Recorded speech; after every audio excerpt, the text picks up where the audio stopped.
Bonsoir à toutes et à tous. Nous sommes jeudi 22 juin et il est 19 heures quelques minutes. Donc voilà, nous allons continuer ce cours sur le mystère de l'espérance de la gloire. Et on a vu sur les fois précédentes que nous attendons, on a vu ce fameux verset tellement intéressant qui nous parle de cette attente dans, je dirais que c'est Romains 8, voilà. Romains 8, et on est allé sur ce verset 24, 25 qui nous dit « Mais si nous espérons ce que nous ne voyons pas, nous l'attendons avec persévérance. » Je vous rappelle, hein, c'est très important de s'en souvenir, que l'espérance n'a rien à voir avec l'espoir et qu'on découvre petit à petit dans l'Écriture que l'espérance, c'est vraiment un mot biblique et qui nous amène à une certitude. Hein. L'espérance, c'est une certitude. Nous espérons et nous attendons. On ne pourrait pas attendre quelque chose avec persévérance si on n'était pas certain que ça devait arriver. Ce que je trouve très intéressant dans cette petite étude sur le mystère de l'espérance de la gloire, ça reste quand même un grand mystère, mais j'aime beaucoup cette idée que, en fait, il y a vraiment une, une, une, une certitude pour faire face à l'avenir. Et c'était d'ailleurs la première image de mon visuel, faire face à l'avenir. Et on se rend compte qu'il y a des plans de Dieu pour faire face à l'avenir pour nous. Ces plans sont sûrs, ils sont certains. C'est pourquoi ce mot espérance est tellement important parce que, au fond, cette espérance, eh bien, c'est ce qui va nous permettre de faire face à l'avenir si nous comprenons bien ce que ça signifie pour nous. Et que la Bible, au fond, j'en ai déjà parlé dans les cours précédents, elle revendique l'avenir. Ouais. Dieu nous dit, de toute façon, il va accomplir sa parole, et puis il va faire réussir ses plans, quoi qu'il en soit. De toute façon, toute la parole qui descend des cieux, elle reviendra jamais à Dieu sans avoir accompli l'effet qu'elle doit produire. Donc, vous voyez, il y a aussi cette certitude que la parole, elle est puissante, efficace, et c'est elle qui va faire que nous allons pouvoir avoir une telle assurance, ça va avec. Euh, donc, cette idée que il y a des choses secrètes, des choses révélées, on l'a vu ensemble, mais cette idée aussi que, attention, occupons-nous des révélations qui sont les nôtres et laissons un petit peu, ne nous occupons pas de ce retour de Jésus en termes d'attente de jour et de date et d'heure, parce que ça, on ne le saura jamais. Mais par contre, il y a une certitude pour nous, c'est quelque chose d'extrêmement fort. Jésus reviendra. Et c'est cela sur lequel je veux vraiment insister avant de commencer vraiment ce cours sur la suite. Hein. On a besoin d'être certain. Jésus reviendra. Ce Jésus qui a été enlevé au ciel du milieu de vous viendra de la même manière que vous l'avez vu allant au ciel. Hein, c'est ce visuel que nous avons déjà lu dans le cours précédent aussi. Quant au jour ou à l'heure, personne ne sait quand cela se produira, ni les anges du ciel, ni même le Fils. Seul le Père le sait. Waouh. Alors, vous vous rendez aussi compte combien il est important d'avoir cette confiance, cette espérance, hein, mais cette confiance dans notre Père, dans ce qu'il nous dit, dans la parole écrite, dans les prophéties qui sont dans la parole de Dieu. C'est quelque chose qui doit être en nous une certitude. Nous espérons ce que nous ne voyons pas, nous l'attendons avec persévérance. Ça, c'est Romains chapitre 8, verset 25. Et on avait vu, juste avant de quitter, ce texte de Hébreux 11, 14 qui nous dit ceux qui partent ainsi montrent qu'ils cherchent une patrie. S'ils avaient eu en vue celle d'où ils étaient sortis, ils auraient eu le temps d'y retourner. Mais maintenant, ce maintenant est énorme dans ce Hébreux chapitre 11, verset 14, mais maintenant, ils en désirent une meilleure, je reparlerai à la fin du cours, c'est-à-dire une céleste, une cité céleste. Cette cité céleste, selon moi, doit être aussi sûre dans notre cœur, une certitude autant que le retour de Jésus. D'abord parce que le roi, il revient dans sa ville, la Jérusalem céleste, c'est sa ville, il revient mettre ses pieds sur le mont des Oliviers, ça va être la Jérusalem terrestre, mais qui, selon moi, va vivre ce mystère du céleste et du terrestre qui vont se rejoindre. Et cette certitude, eh bien, elle est pour nous une énorme stabilité, hein, et ça va beaucoup nous aider à traverser les jours qui viennent, quoi qu'il se passe, quoi que nous traversions, quelles que soient nos épreuves, nous savons et nous attendons dans cette espérance, nous savons que Jésus revient et nous savons qu'il y a une cité céleste. Et c'est pourquoi Dieu n'a pas honte d'être appelé leur Dieu, car il a préparé une cité, hein. Ça, c'est le verset 14 de Hébreux 11. Alors, on est dans cette attente, on est dans cette attente kava, hein, en hébreu, qui veut dire espérer, qui veut dire aussi espérer, mais en termes de chercher ardemment et à la fois d'attendre, de regarder, j'en ai parlé la dernière fois, mais aussi d'être tressés ensemble. Ça, c'est extrêmement étonnant, hein, ce verbe tresser, mais qui a une signification un peu comme la synergie, c'est-à-dire que les parties mises toutes ensemble, elles ont une force qui se décuple et ça va être quelque chose de très puissant. Je redis que cela a à voir avec le fait que toute la famille de Dieu en ce moment est en train de se rassembler, de réaliser que nous sommes une seule et même famille, que nous sommes une seule et même communauté de foi, de cœur, de vie, avec un seul Père, quel que soit le nom de famille, quelles que soient les dénominations, nous sommes une seule et même famille. Et c'est cette force de l'amour dans la famille de Dieu qui va devenir cette tresse et que cette espèce de génie végétal, hein, c'est-à-dire cette tresse extrêmement solide avec une seule voix, la voix de Dieu, la voix prophétique, la voix apostolique que nous allons lever, libérer pour dire ce que Dieu veut dire et faire. On est vraiment en train d'entrer dans cette, on va dire, cette ère où l'autorité du royaume, où l'autorité de la famille, mais l'amour, d'abord, l'amour doit nous emmener, nous conduire. Ce fameux fruit dont je parle depuis des mois et des mois, voilà, cette gloire, elle est ce fruit qui est l'amour de Dieu en nous, l'amour de Dieu pour sa famille, les uns pour les autres. Nous ne vaincrons tout ce que nous avons à traverser que par cet amour qui nous unira, qui nous tressera ensemble, qui nous rendra forts ensemble. C'est vraiment une pensée, je crois, qui doit nous habiter dans cette nouvelle ère dans laquelle nous entrons. On a besoin d'être ensemble, hein, pour faire face à tous les combats qui nous attendent. On a besoin d'être ensemble pour faire face à ces combats de géants qui se lèvent. Et on a besoin d'être ensemble pour faire face à tout ce qui va arriver. On sait qu'Israël va entrer dans des temps très difficiles, les nations aussi.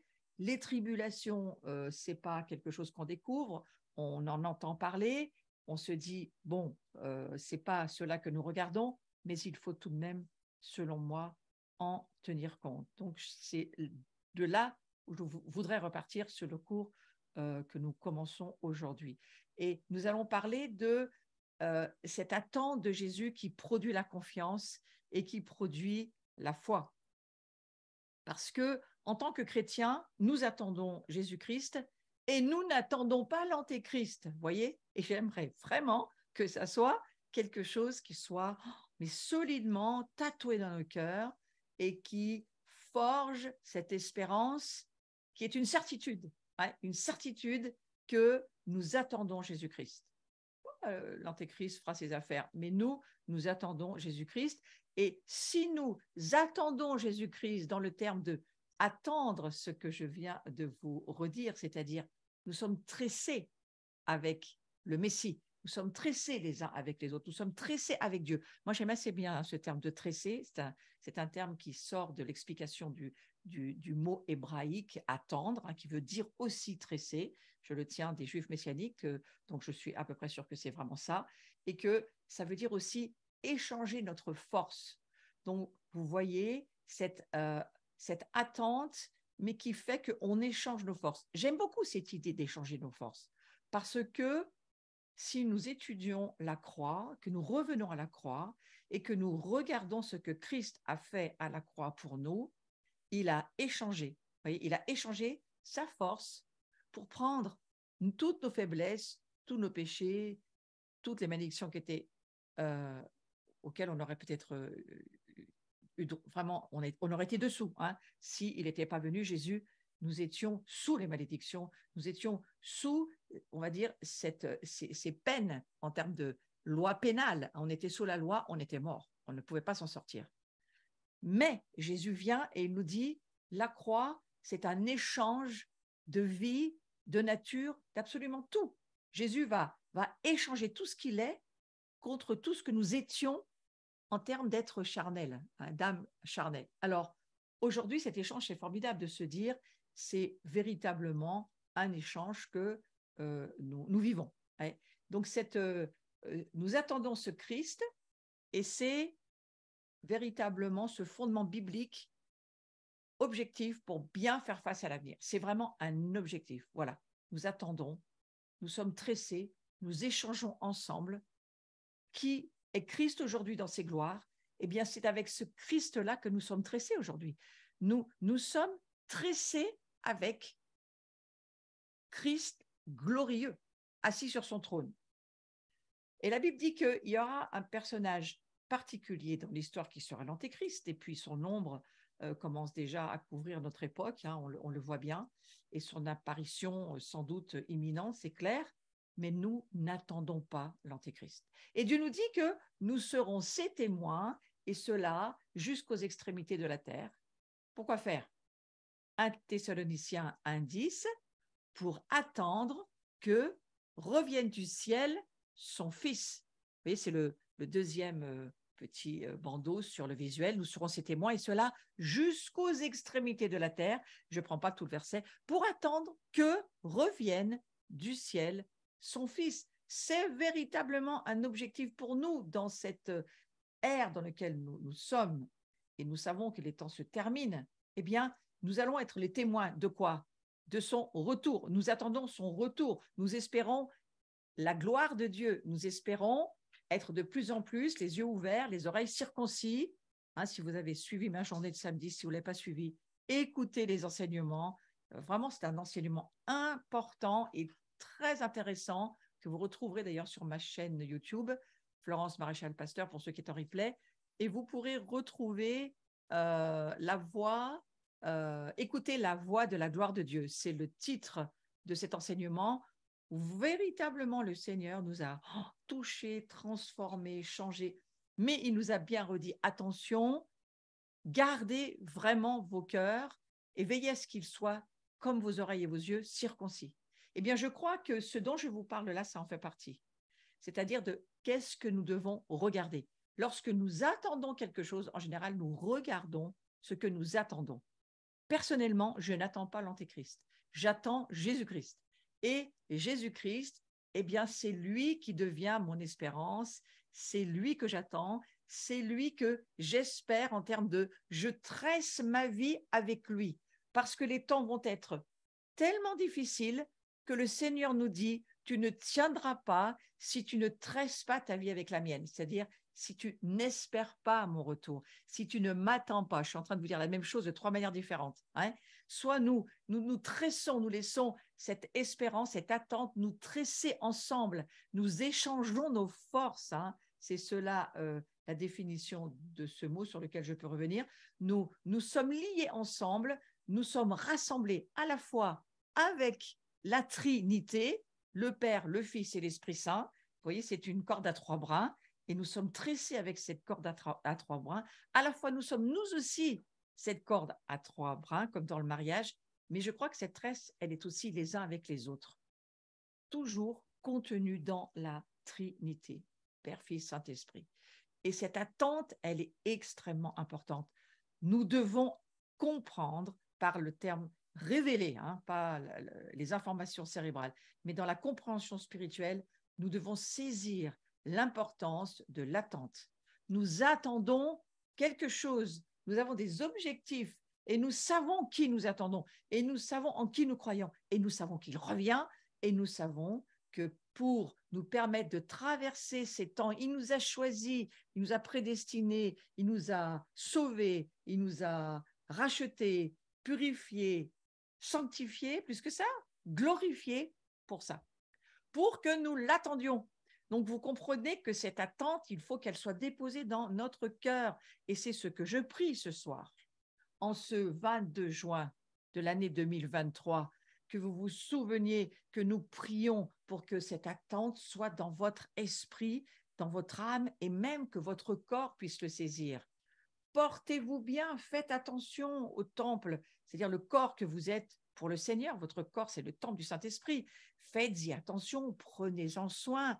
On va avoir des temps à traverser, des choses à faire, peut-être encore même à courir dans des endroits impressionnants. Préparez-vous parce qu'il revient, mais nous savons que les temps ne vont pas être faciles. On sait, parce que c'est dans l'Écriture, qu'à la fin des temps, beaucoup vont perdre la foi. Nous travaillons justement à ne pas la perdre. Et l'attente, ça produit de la foi. L'attente, ça produit quelque chose de très fort. Et évidemment que cette attente de Jésus, dans la confiance, dans la foi, en sachant qu'il revient pour nous, il revient parce que nous sommes véritablement sa maison, il veut venir habiter chez nous, il veut vivre avec nous, en nous, demeurer pour toujours. Alors vous allez me dire, il y a déjà, mais il y a des nouveaux niveaux de révélation qui vont nous amener à voir avec des yeux beaucoup plus ouverts que ce qu'ils sont aujourd'hui, bien qu'ils le soient déjà, avec des oreilles circoncises, beaucoup plus encore de jour en jour, elles vont l'être, circoncises nos oreilles, parce que nous allons entendre et voir de mieux en mieux. Pourquoi? Parce que nous allons de gloire en gloire. Parce que c'est ce que Dieu nous dit. Attendez-moi avec espérance, espérez ma gloire, mais je vous le dis, vous allez progresser si vous me cherchez, si je demeure en vous, si vous demeurez en moi, vous allez progresser de gloire en gloire. Donc ça veut dire quoi? Que nous allons voir de plus en plus, nous allons entendre de plus en plus, nous allons comprendre spirituellement de plus en plus les choses et nous allons être ses témoins jusqu'aux extrémités de la terre pour attendre qu'il revienne du ciel. Parce que Jésus, pour le moment, il est dans les cieux. C'est écrit dans Actes chapitre 3, je ne me souviens pas le verset, mais jusqu'à ce que le Fils descende du ciel et revienne et que tout soit accompli en lui. Ça, c'est dans le Actes chapitre 3 qu'on peut lire ce passage. Et on va lire de nouveau, nous serons ses témoins et cela jusqu'aux extrémités de la terre, 1 Thessaloniciens 1,10 pour attendre. Et je redis, attendons avec cette compréhension d'être liés ensemble, tressés ensemble, nous échangeons nos forces avec Christ. Nous ne pouvons pas traverser ces temps qui sont là. Nous ne pouvons même pas vivre ce temps d'adoration qui est celui qui nous est proposé par Dieu si nous ne sommes pas ensemble. C'est, frères et sœurs, dangereux de rester seul. Il ne faut absolument pas être seul. Alors, on attend ce Fils qui revient du ciel, son nom c'est Jésus, et on a la garantie qu'il nous délivrera de la colère à venir, de la tribulation qui arrivera sur la terre. Ce n'est pas la peine de prier qu'elle n'arrive pas, elle arrivera. Donc ça, ce n'est pas des prières qu'on a besoin de faire. Gardez-vous de faire ce genre de prières qui ne servent absolument à rien. Mais les prières qu'il nous faut faire, c'est d'être aidés à avoir les yeux ouverts, les oreilles circoncis, à laisser le Saint-Esprit continuer à nous faire marcher sur ce chemin de la sanctification. Je vous rappelle, ce n'est pas nous qui nous sanctifions, c'est le Saint-Esprit qui le fait au travers de ce qu'il nous dit et de ce que nous devons obéir et faire et pratiquer la parole pour nous qu'il nous donne. C'est une parole personnelle, une parole pour notre communauté, une parole pour notre nation. Tout cela, c'est important. Il faut y être attentif. Mais Jésus va apporter le salut, on va le lire ensemble, à ceux qui l'attendent. C'est le troisième petit bandeau sur ce visuel que nous lisons. Jésus apportera, c'est au futur, le salut à ceux qui l'attendent. Hébreux chapitre 9, verset 28. Et Jésus viendra une seconde fois, non plus pour ôter les péchés, mais pour sauver ceux qui attendent de lui leur salut. C'est un énorme verset. C'est un verset que je vous propose de souligner dans vos Bibles, de prendre en note. Relisez-le sous diverses traductions. Allez chercher d'autres manières de l'entendre, de l'écouter. Ce verset, il va produire du fruit. C'est un verset extrêmement fort. Il ne vient pas pour ôter nos péchés quand il revient. Non, ça c'est déjà fait.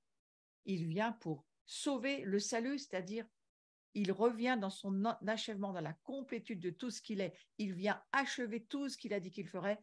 Et surtout, il vient on va dire, c'est la plénitude de notre salut, en fait. Ceux qui l'attendent, eh bien, ils entrent vraiment dans un salut complet. C'est ça que veut nous dire ce livre du chapitre 9 des Hébreux, au verset 27-28. Ouais. Mais bien sûr, il va aussi apporter le jugement. Il est important pour chacun de nous de cultiver cette attente de Jésus. Vous voyez pourquoi moi je parle autant des fruits et autant je comprends qu'il faut saisir que nous devons être des cultivateurs, à la fois pour produire ce fruit, des réalisateurs pour manifester qui nous sommes vraiment en Jésus, pour être des ambassadeurs gouvernés pour lui sur les domaines qu'il nous confie, et ça commence bien sûr par notre cœur et notre vie. Savoir quelle est la part que nous avons à faire dans l'œuvre à laquelle nous appartenons, autant de choses auxquelles il faut répondre par un engagement. Cette attente de Jésus, en tous les cas, c'est extraordinaire d'y penser, elle va produire. Vous voyez, une attente peut produire. Mais bien sûr, lorsque nous attendons quelque chose, ça produit en nous. Si nous l'attendons dans l'espérance et pas dans l'espoir, ça n'a rien à voir. Si nous l'attendons, dans l'espérance, cette espérance, qu'est-ce qu'elle fait à force de persévérer? Devient plus forte, elle se muscle, elle prend de la hauteur, de la largeur. Dieu mesure exactement où en est son épouse aujourd'hui. Quelle est la mesure de son adoration? Quelle est la mesure de son attente? Quelle est la mesure du feu de son amour dans son attente? Est-ce que c'est une épouse qui se dit oh, ras-le-bol d'attendre, on va faire autre chose, le jour où il revient, il n'a qu'à nous le dire et elle va faire autre chose? Attention. Ou est-ce que c'est une épouse qui tout simplement, bon, ben voilà, elle a perdu en fait vraiment la passion, ok, c'est bien. Vous savez ce que nous dit un passage dans l'écriture de l'Apocalypse, quand il y a ces fameux passages aux 7 églises, où il va dire à Laodicée, attention, hein, ne perds pas ton premier amour, parce que là, ça serait vraiment embêtant. Hein, je vous le dis en français courant, attention, ne perds pas ton premier amour, parce que ça pourrait arriver. Oui, parce qu'à force d'attendre, parfois, on perd totalement, mais alors totalement, le désir, en fait. Et vous savez, c'est un petit peu comme des fiancés, ils vont se marier, mais alors si c'est dans 20 ans, ça fait très long, quoi. Et comment garder cette attente? Eh bien, je crois que la Bible, elle nous le dit. C'est dans le travail de nos cœurs, de laisser cette parole et cet échange, la communion de l'adoration, cette communion avec Dieu, cette communion avec les frères et sœurs, ces échanges que nous avons ensemble, d'être restés ensemble, c'est comme ça qu'on attend. On attend ensemble. Et quand l'un est fatigué, ben, l'autre le relève. C'est pour ça que c'est bien d'être plusieurs. C'est mieux d'être deux que tout seul, et c'est encore mieux d'être beaucoup, parce qu'on se relève beaucoup mieux. Donc il y a cette aide ensemble tellement important où il faut qu'on saisisse. Nous sommes dans des temps, nous les guetteurs, les veilleurs, nous prions pour cela. Nous prions pour que notre nation garde la foi, pour que notre nation soit une nation qui va vraiment porter du fruit et garder cette espérance de la gloire de Dieu, que notre nation ne perde pas son mandat. Ça commence par notre cœur, bien sûr, mais si notre cœur est touché, notre nation est touchée, puisque nous sommes notre nation.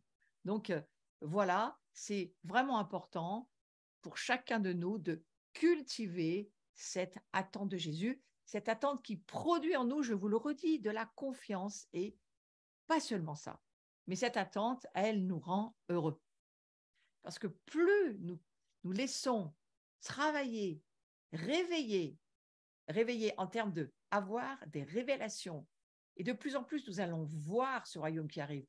Nous allons croire dans ce que la Bible nous dit. Nous allons croire qu'il y a un royaume qui va arriver où le lion, l'agneau, on va tous vivre dans l'harmonie. Il n'y aura plus de division, il n'y aura plus de fracture, il n'y aura plus de souffrance, il n'y aura plus de maladie, frères et sœurs. Oh, ah ben, gardons cette espérance. Moi, je le crois. Nous ne pouvons pas avoir un Père qui nous laissera comme ça, ad vitam aeternam, traverser des épreuves, être tellement testés comme nous le sommes. Non, c'est parce qu'il y a un projet de Dieu pour ces 1000 ans qui arrivent avec Jésus. Ça, ce sont encore de grands mystères dans lesquels je ne rentre pas aujourd'hui, puis je ne suis pas spécialiste du tout de ça, mais je sais une seule chose, je lis la Bible, et que je sais que ce salut, pour ceux qui l'attendent, eh bien, il y a vraiment un salut, quelque chose de particulier pour nous, voyez,